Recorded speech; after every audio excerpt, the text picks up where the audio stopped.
Good evening, everybody. This is Naveen Ganglani reporting for Rappler.com. We are at the Philippine Arena in Bocaue, Bulacan, an hour after the Philippine national team just defeated Lebanon in the first of two matchups for Gilas in Window 6 of the FIBA World Cup Asian Qualifiers. The Philippines won with a score of 107 to 96, although the final score does not exactly display the disparity that was there between both teams today, considering that the national team of the Philippines got off to an early lead in the first quarter and never looked back on their way to defeating Lebanon and exacting vengeance from their loss to Lebanon last year in August. It was an absolute team effort from the national team, so much so that the numbers show how well balanced the scoring was from each player of the squad. Leading the way was new naturalized player Justin Brownlee, who finished with 17 points, but he did receive a lot of help. Some notable standouts include Jamie Malonzo, who had 15 points, the 18-year-old Mason Amos, who will play in the UAAP, who had 13 points, including a stretch in the third quarter where he scored 11 straight. Jordan Heading also played and did well with 10 points. Ray Parks finished with 10 points. Dwight Ramos 10 points. Junmar Fajardo had 9 points, while Kiefer Ravenna and CJ Perez each contributed 9 points in the winning effort, where Gilas shot 17 of 36, a very efficient shooting clip from downtown. Now, what was the reason why Gilas played so well? This was the question that we asked Lebanon's head coach after the contest. What was the difference between the Gilas team that played them last year compared to this year? His answer was simple. They played more as a team this time around compared to the last time they faced Gilas, where he felt it was more individual talent trying to win the game. Now, it was more of a team effort, and that was personified by Brownlee, Philippines' naturalized player, who shared the ball, picked up his teammates, allowed them to be in the best spots to contribute to winning basketball, and the results were indicated in the final tally. Coach Chot Reyes, after the contest, shared the same sentiments. He liked how good the teamwork was. He liked how willing each player in the national team was when it came to passing the ball to each other, looking for the open man, making plays for each other.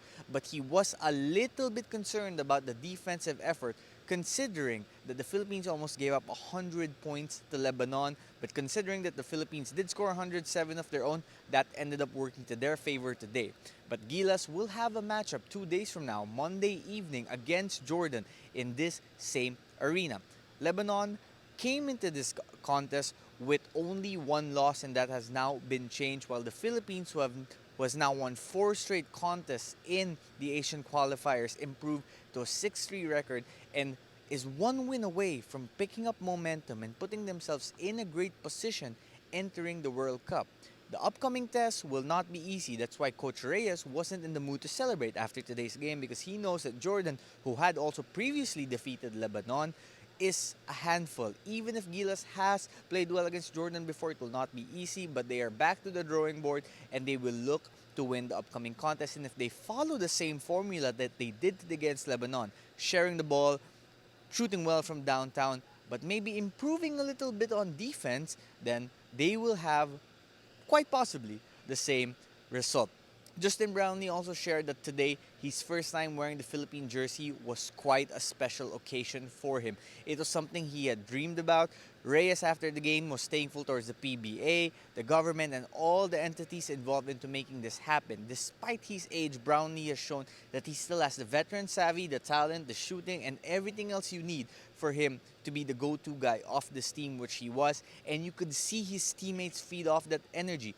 Parks played great. Malonzo was able to use his athletic prowess and wow the crowd with some dunks. Even Ravenna, Kiefer specifically, played well. Heading wasn't shy to shoot some shots, and that's because they knew having Brownlee allowed them to have a safety net, a go-to guy when things wouldn't go well. But today, a lot of things went well for the Philippines, and they are hoping to replicate that same production 2 days from now, even if it won't be easy. Amos was quite emotional after the game, considering that yes, he is quite youthful, but he played well. He played like a vet today in some moments. Now, defensively, maybe there's some areas that he could get stronger at as he grows older, but offensively, the shot is there.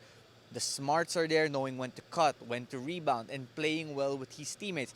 Malonzo's athleticism came in full display on both sides of the floor. He had some blocks, he had some dunks, crashed the boards, got some rebounds, and he made game-changing plays that will be essential if the Philippines wants to achieve success not just in the Asian qualifiers, but in the upcoming World Cup as well.